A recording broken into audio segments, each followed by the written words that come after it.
አጠቃላይ 3350 ተጨማሪ ተማሪዎች ዝቅተኛውን የማለፊያ ውጤት ማስመዝገብ ችለዋል። የትምህርት ምዘናና ፈተናዎች አገልግሎት።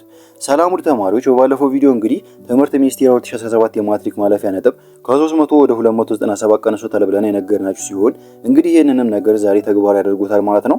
በዚህም መሰረት የትምህርት ምዘናና ፈተናዎች አገልግሎት ከ2017 የትምህርት ዘመን ሀገር አቀፍ የ12ኛ ክፍል ፈተና ጋር በተያያዘ ዛሬ ማብራሪያ ሰጥቷል ማለት ነው። አገልግሎቱ የተፈታኞች ውጤት የገለጸ መሆኑንና ተፈታኞች በተገለጸ ውጤታቸው እና ተያያዥ መረጃዎች ላይ ቅሬታቸውን በተሰጣቸው ጊዜ ገደብ ማቅረባቸውን ግልጽ ያደረገ ሲሆን የቅሬታ አቅራቢዎች ብዛት በከፍተኛ ደረጃ ከዓመት ዓመት እየቀነሰ መጥቷል። በ2017 ላይ በበየነ መረብ የተፈተኑ ተማሪዎች በተወሰኑ ተማሪዎች ላይ የፊዚክስ ውጤት ወደ መቶኛ ያልተቀየረላቸው እንዲሁም ወደ መቶኛ ሲቀየር በነጥብ ቤት የነበሩ ቁጥሮች ያልተደመረላቸው ተማሪዎች ተስተካክሏል ብሏል።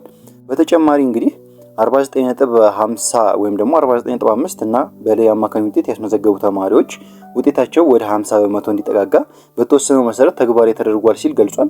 በዚህም አጠቃላይ እንግዲህ 3350 ተጨማሪ ተማሪዎችን ዝቅተኛውን የማለፊያ ውጤት ማስመዝገብ እንደቻሉ ያመለከተ ሲሆን ይህንም ተከትሎ እንግዲህ የ2017 የትምህርት ዘመን ላይ 50 ከመቶ እና በላይ ያመጡ ተማሪዎች አጠቃላይ ተማሪዎች ተደምሮ 52279 ደርሷል ማለት ነው።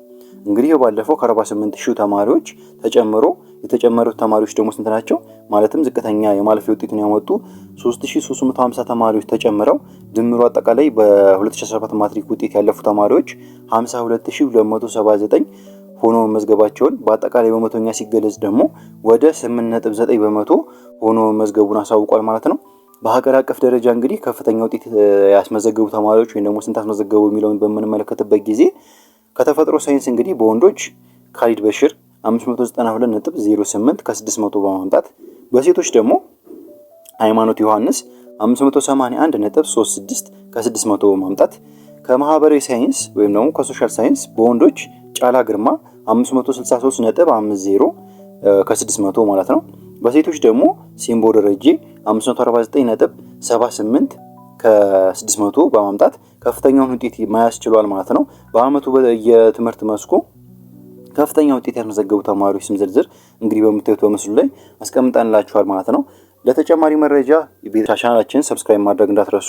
እንግዲህ ለፍሬሽማን እና ለተለያዩ ሪሚዲያል ኮርሶችን በዚህ ቻናል ላይ የምንለቅ ሲሆን በነፃ ደግሞ እናንተን ለማስተማር ቴሌግራም ቻናላችንን ክፍት አድርገናል ማለት ነው። ቴሌግራም ቻናላችንን ኮሜንት ሴክሽን ላይ ማስቀምጥላችሁ ይሆናል። ገብታችሁ ይሄን አድርጉ፣ በጣም ተጠቀሙበታላችሁ።